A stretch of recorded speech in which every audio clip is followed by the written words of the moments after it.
சாந்தியும் சமாதானமும் இந்த சத்திய மார்க்கத்தை சமூகத்தில் போதிக்க வந்த நபிமார்கள், அவர்களை பின்பற்றி வாழ்ந்தவர்கள், இன்றளவிலும் நம்மோடு வாழ்ந்து கொண்டிருப்பவர்கள் அனைவர் மீதும் உண்டாவதாக என்று கூறி ஆரம்பம் செய்கின்றேன். அன்பான சகோதரர்களே,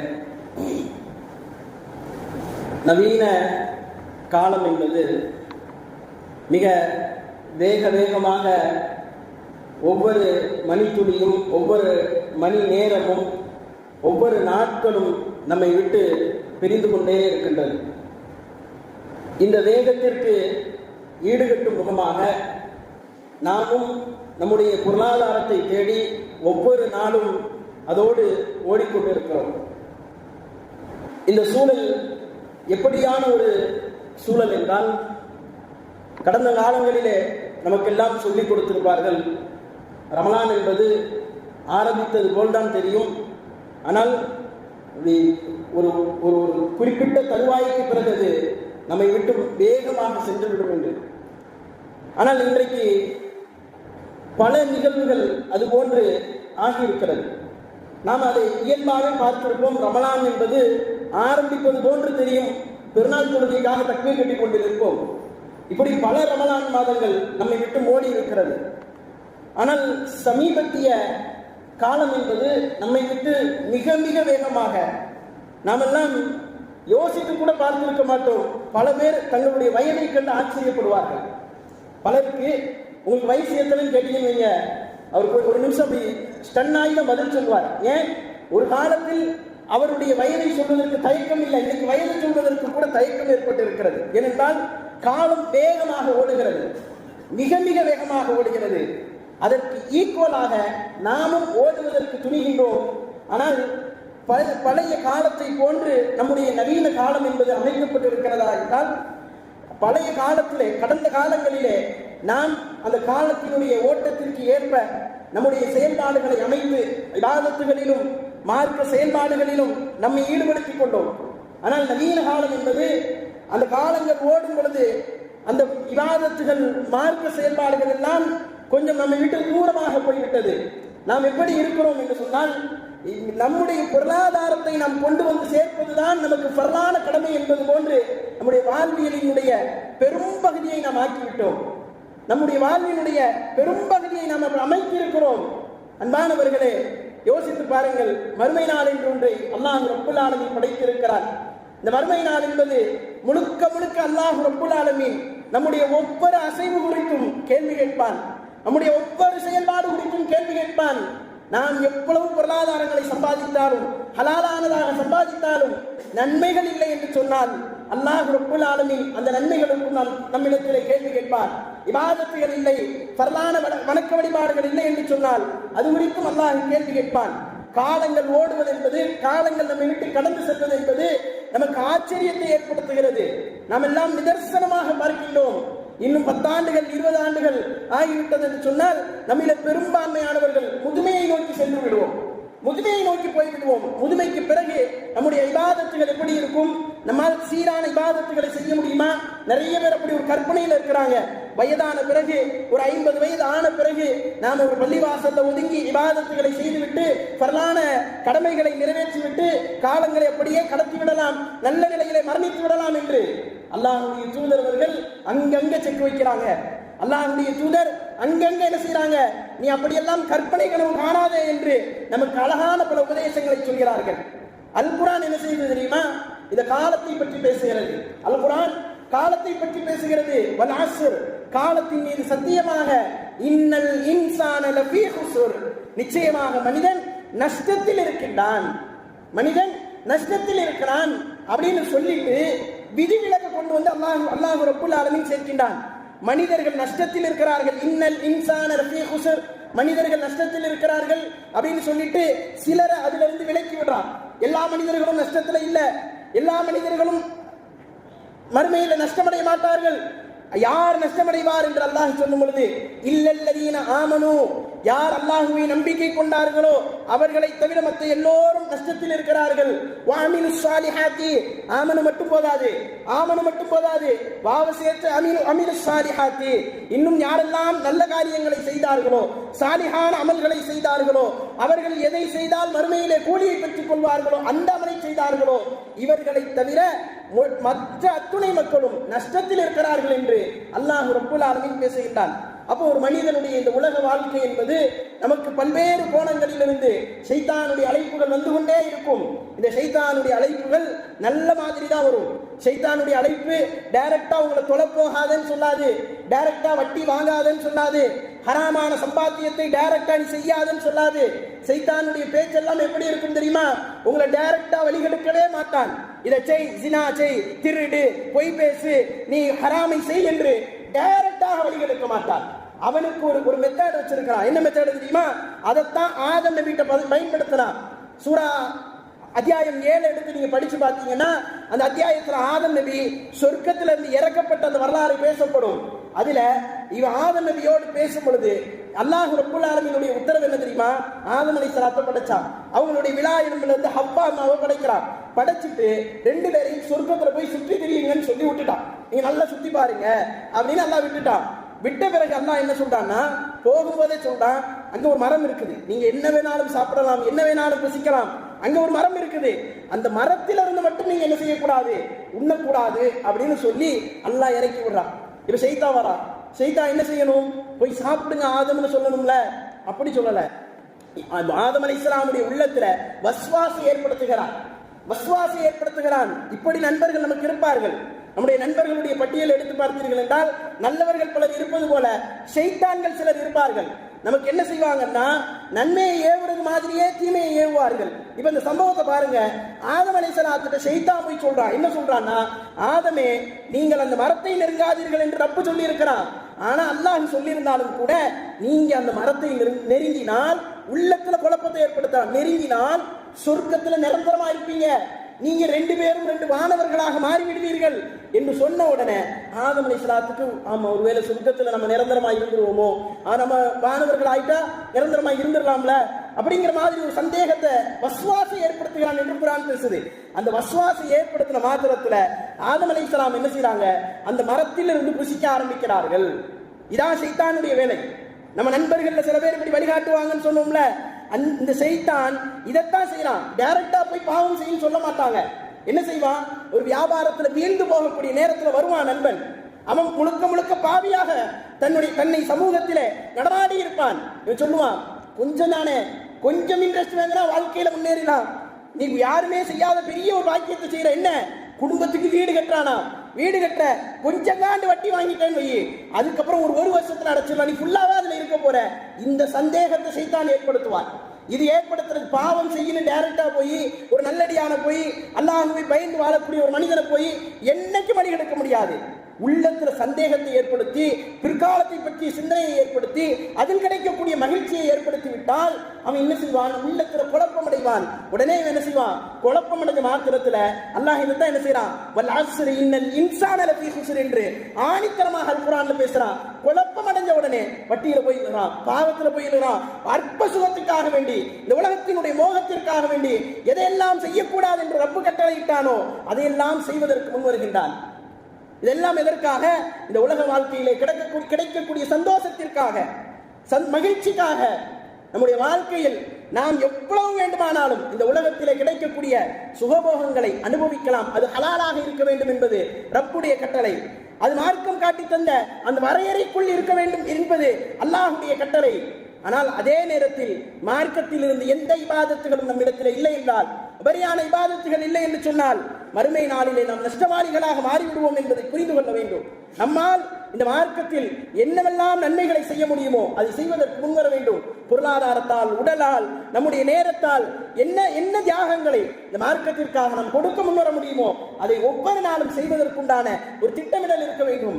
பொருளாதாரத்திற்காக திட்டமிடுகிறோம், குடும்பத்திற்கு நேரம் ஒதுக்க திட்டமிடுகிறோம், குடும்பத்தை வழி நடத்துவதற்கு அவர்களுடைய எதிர்காலத்தை முடிவு செய்வதற்கு திட்டமிடுகிறோம்.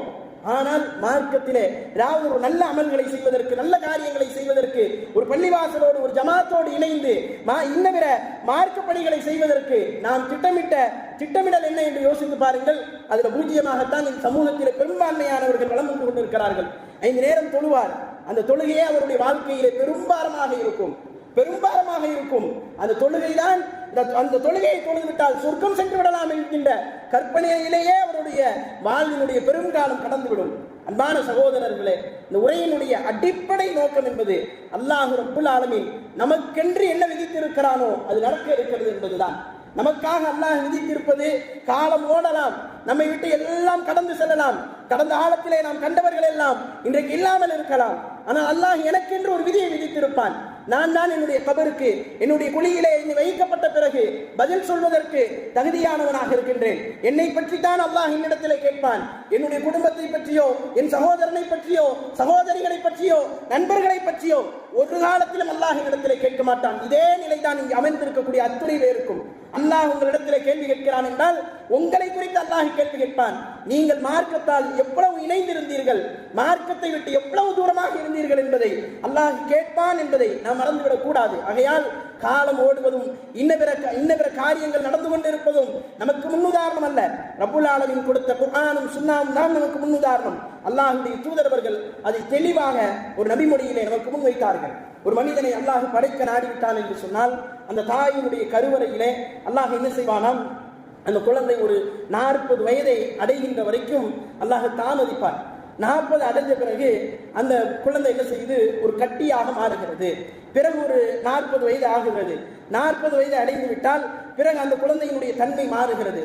பிறகு ஒரு 40 நாட்கள், இந்த 40 நாட்கள் 3வது 40 நாட்கள் அடைந்த பிறகு அது தொங்கக்கூடிய ஒரு சதையாக மாறிவிடுகிறது.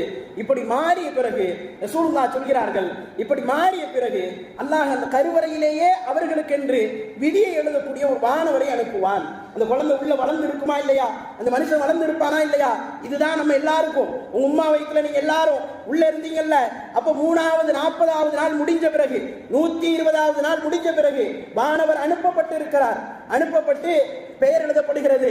அப்துல் ரஹ்மானா, அப்துல்லாவா, அப்துல் ரஹீமா பெயரை எழுதுவார்கள்.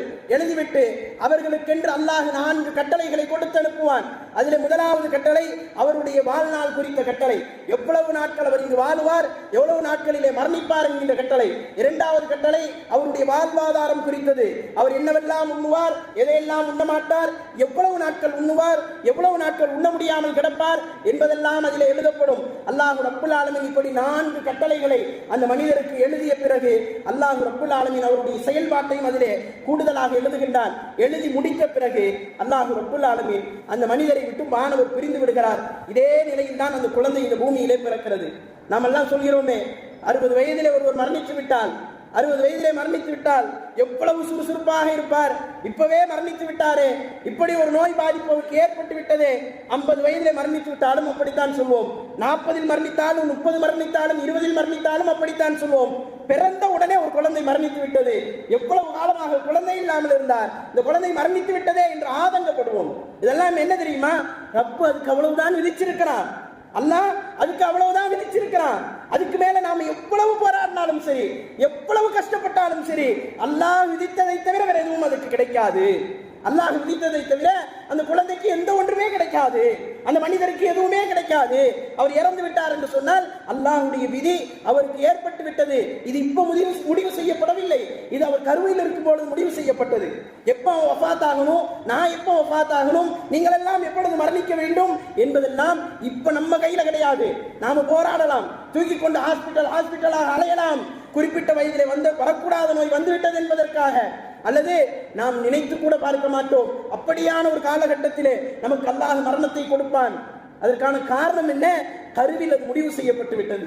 120 நாட்கள் முடிந்த பிறகு நான் என்ன உண்ண வேண்டும், எப்படி வாழ வேண்டும், என்ன செயல்பாடுகளை செய்ய வேண்டும், எல்லாம் கருவில் முடிவு செய்யப்பட்டு விட்டது. இதே சூழலில் அல்லாஹ் ரப்புல் ஆலமீன் என்ன செய்வானாம், ஒரு மனிதனை இந்த உலகத்தில் வாழ வைப்பானாம். இந்த உலகத்தில் அவன் வாழும் பொழுது நல்லடியாராகவே வாழ்ந்து கொண்டிருப்பார். மரணிப்பதற்கு சில நாட்களுக்கு முன்னால் அவருடைய விதி முந்திவிடும். எப்படி விதி முந்தும் தெரியுமா? அவன் பாவியாக மரணிக்க வேண்டும் என்கின்ற விதி முந்திவிடும். இப்படி விதி முந்தும் பொழுது அவன் பாவியாக மரணித்து போடுவான். அவன் ஆரம்ப காலத்தில் எப்படி இருந்தான்? சொர்க்கவாசியாக இந்த உலகத்தில் வாழ்ந்தவன். மரணிப்பதற்கு சில நாட்களுக்கு முன்னால் அவன் நரகத்தை அடையக்கூடிய பாவங்களை செய்து நரகவாசியாக மரணித்து விடுவான். அல்லாஹ்வுடைய தூதரோடு ஒரு நபித்தோழர் போருக்காக செல்வார். சென்ற தோழர் போருக்கு சென்று போரில் ஷஹீதுங்கிற அந்தஸ்தை வாங்கிட்டு வரணுமா இல்லையா? போருக்கு சென்றவர் கடுமையாக போராடி பட்ட காயங்களினுடைய வேதனையின் காரணமாக கிடந்த ஈட்டி எடுத்து தன்னுடைய வயிற்றில் தானே குற்றிக் கொள்வார். சஹாபாக்கள் எல்லாம் சொல்வார்கள், சிறந்த மரணம், ஷஹீதாகி விட்டார் என்பார்கள். அல்லாஹ்வுடைய தூதர் சொல்வார்கள், அவர் நரகவாசி என்பார்கள். வாழ்கின்ற வரைக்கும் நாம் நிம்மதியாக தொழுகை 5 நேரம் தொழுதோம், இபாதத்துகளை செய்தோம், இன்ன நல்ல காரியங்களை எல்லாம் செய்தோம் என்று நாம் வாழ்ந்து கொண்டே இருப்போம். மரணிக்கின்ற நேரத்தில் கருவில் எழுதப்பட்ட அந்த விதி முந்திருச்சுன்னு சொன்னா நான் கெட்டவனாகத்தான் மரணிக்க வேண்டும் என்று அல்லாஹ் விதிச்சு விட்டா என்ன நடக்கும்? கெட்டவனாகத்தான் மரணிப்போம். இப்படி அல்லாஹ் அப்படியே ரசூலுல்லாஹ் மாற்றி ஒரு செய்தியை சொல்றாங்க. அந்த இதெல்லாம் அந்த ஹதீஸுடைய தொடர்ச்சியில மாற்றி சொல்லும் பொழுது என்ன சொல்றாங்க தெரியுமா? ஒரு மனிதன் கெட்டவனாகவே இந்த உலகத்தில் வாழ்வான். இதுல நமக்கு எல்லாம் பெரிய கேள்வி வந்துடும். நான் ஏன் இந்த உலகத்துல நல்லவனா வாழணும், கெட்டவனா வாழணும், போற போக்கில் வாழ்ந்துடலாமேனு. அதுக்கு இதுல பதில் இருக்கு, நான் சொல்றேன் உங்களுக்கு. அல்லாஹ்வுடைய தூதர் என்ன சொல்லுவாங்கன்னா, கெட்டவனாகவே வாழ்ந்து கொண்டிருப்பான். திடீர்னு மரணிக்கிற நேரத்துல அவனுக்கு பக்தி வந்துடும், அல்லாஹ் மீது ஒரு பெரிய பாசம் வந்துவிடும், அன்பு வந்துவிடும், நல்ல மூமினாக மரணித்து விடுவான். அப்படி ஒரு சம்பவம் நடந்துச்சு ரசூலுல்லாஹ்வுடைய காலத்துல. ஒரு மனிதர் அல்லாஹ்வுடைய தூதரை எதிர்த்து கொண்டே இருப்பார், இஸ்லாத்தை எதிர்த்து கொண்டே இருப்பார். கொஞ்சம் இஸ்லாத்தை ஏற்றுக்கொண்டு திடீரென்று இஸ்லாத்திற்குள் வருவார். அல்லாஹ்வுடைய தூதர் சொல்லுவாங்க, இந்த போர்ல போய் கலந்து கொடுங்க, மரணிச்சிட்டீங்கன்னா ஷஹீத் என்பார்கள். இஸ்லாத்திற்கு வந்து மார்க்கத்தினுடைய எந்த கடமைகளையும் செய்யாமல் போருக்கு செல்வார், ஷஹீதாகி விடுவார், சொர்க்கவாசி என்பார்கள். நமக்கெல்லாம் ஆச்சரியமாக இருக்கும். அல்லாஹ் ரப்புல் ஆலமீன் அப்படித்தான் மனிதனுடைய நிலையை படைத்திருக்கிறான். ஒரு மனிதன் இந்த உலகத்திலே 2 நிலைகளில் வாழ்கிறான். ஒன்னு பாவி, இன்னொன்னு நல்லடியார். நல்லடியார்களில் 2 நிலை இருக்கிறது. ஒருவர் நல்லடியாராகவே மரணித்து விடுகிறார், ஒருவர் நல்லடியாராக வாழ்ந்தும் செய்யக்கூடாத பாவத்தை செய்து நரகவாசிகளுடைய பாவத்தை காரியத்தை செய்து நரகத்திற்கு செல்கிறார். அதே போன்று கெட்ட மனிதனாக வாழக்கூடியவன் அப்படியே கெட்ட நிலையில் மரணித்து போகின்றான். இது ஒரு நிலை. இரண்டாவது நிலை, அவன் நல்ல நிலையை திடீரென்று மாற்றிக்கொண்டு அவன் சீராகிவிட்டான் என்று சொன்னால் சொர்க்கத்தை அடைகின்றான். இப்படி 2 நிலைகள் இருக்கிறது மனிதர்களுக்கு. அல்லாஹ் ரப்புல் ஆலமீன் இப்படி 2 நிலைகளை வைத்திருக்கிறானே. அப்ப நம்ம நிலையெல்லாம் என்ன? அல்லாஹ் நமக்கு விதி எழுதிட்டான்ல, எனக்கு உங்களுக்கு விதி எழுதிட்டானா இல்லையா? அப்ப என்னுடைய நிலை என்ன? அல்லாஹ்வுடைய தூதர் சொல்றாங்க, அல்லாஹ் ரப்புல் ஆலமீன் எழுதிய அந்த விதி என்பது உங்களுடைய பிரார்த்தனைகளால் மாற்றப்படும். நீங்க செய்யக்கூடிய பிரார்த்தனைகளால் மாற்றப்படும். இன்றைக்கு வாழக்கூடிய காலகட்டத்திலே நம்முடைய மரணம் எப்படி இருக்கும் என்று நம்மால் சொல்ல முடியாது. ஆனால் நல்ல மரணத்தை விரும்ப வேண்டும். நான் ஒரு முஸ்லிமாக, அல் குர்ஆன் சொல்லுது, முஸ்லிமாக அன்றி நீங்கள் மரணித்து விடாதீர்கள் என்று. அப்ப நான் ஒரு முஸ்லிமாக நான் மரணிக்க வேண்டும். இது எல்லா மக்களுடைய பேரவா. நாம மரணிக்கும் பொழுது ஒரு முஸ்லிமாக மரணிக்க வேண்டும் என்பது எப்படி மரணிக்கிறது? அல்லாஹ்விடத்திலே பிரார்த்திப்பதை தவிர வேறு வழி கிடையாது. யார் பிரார்த்திப்பார்? மார்க்கத்தோடு நெருக்கமாக உள்ளவர், அல்லாஹ்வோடு நெருக்கமாக உள்ளவர். இவரை தவிர இந்த உலகத்தில் எவனும் பிரார்த்திக்க மாட்டார். அல்லாஹ் இவனுடைய பிரார்த்தனையை தான் ஏற்றுக்கொள்வான். தொழாதவனுடைய பிரார்த்தனை அங்கீகரிக்கப்படுமா? பாவம் செய்யக்கூடியவனுடைய பிரார்த்தனை அங்கீகரிக்கப்படுமா? ஹராமை உண்ணுகிறான், உடுத்துகிறான், அவனுடைய வாழ்வினுடைய ஒவ்வொரு அங்கமும் அவனுடைய எல்லா காரியங்களும் ஹராமாக இருக்கிறது. இவனுடைய பிரார்த்தனை அங்கீகரிக்கப்படாது. அப்ப நம்முடைய பிரார்த்தனையை கொண்டு வந்து என்ன செய்யணும்? நான் மரணிக்கும் பொழுது நல்ல முஸ்லீமாக மரணிக்க வேண்டும் என்கின்ற பிரார்த்தனையை ரப்பிடத்தில் வைக்க வேண்டும். அதுதான் நம்முடைய விதியை மாற்றி அமைக்கும். ஒருவேளை அல்லாஹ் ரப்புல் ஆலமீன் நம் அத்துணை பேரையும் பாதுகாக்க வேண்டும், நாம் கெட்ட நிலையிலே மரணிக்க வேண்டும் என்று ஏதாவது விதியிலே எழுதியிருந்தால் அல்லாஹ் அதை மாற்றி அமைத்து நல்ல மூமின்களாக மரணிப்பதற்கு அருள் புரிய வேண்டும் என்று நாம் ஒவ்வொரு நாளும் அல்லாஹ்விடத்திலே பிரார்த்திக்க வேண்டும். ஆக அன்பான சகோதரர்களே, இந்த கால ஓட்டத்திற்கு ஏற்றார் போல் நாம் நம்முடைய பயணங்களை அமைத்திருக்கிறோம். அதிலே நமக்கான முக்கியமான அடிப்படையான காரியம் என்னவென்று சொன்னால் தீனுல் இஸ்லாம் என்பதுதான், அல்லாஹ்வுடைய மார்க்கம் என்பதுதான். ஒவ்வொரு நாளும் நாம் நம்மை சுய பரிசோதனை செய்ய வேண்டும். நாம் இந்த மார்க்கத்தோடு, அல்லாஹ்வோடு, தீனுல் இஸ்லாமோடு, ரப்போடு எவ்வளவு நெருக்கமாக இருக்கிறோம், எவ்வளவு தூரமாக இருக்கிறோம் என்று நம்முடைய ஒவ்வொரு காலகட்டத்திலும் நாம் இதை பரிசோதனை செய்வதற்கு கடமைப்பட்டு இருக்கிறோம். அல்லாஹ் ரப்புல் ஆலமீன் அப்படியான நல்ல முஸ்லிம்களாக உங்களையும் என்னையும் வாழ வைப்பானாக.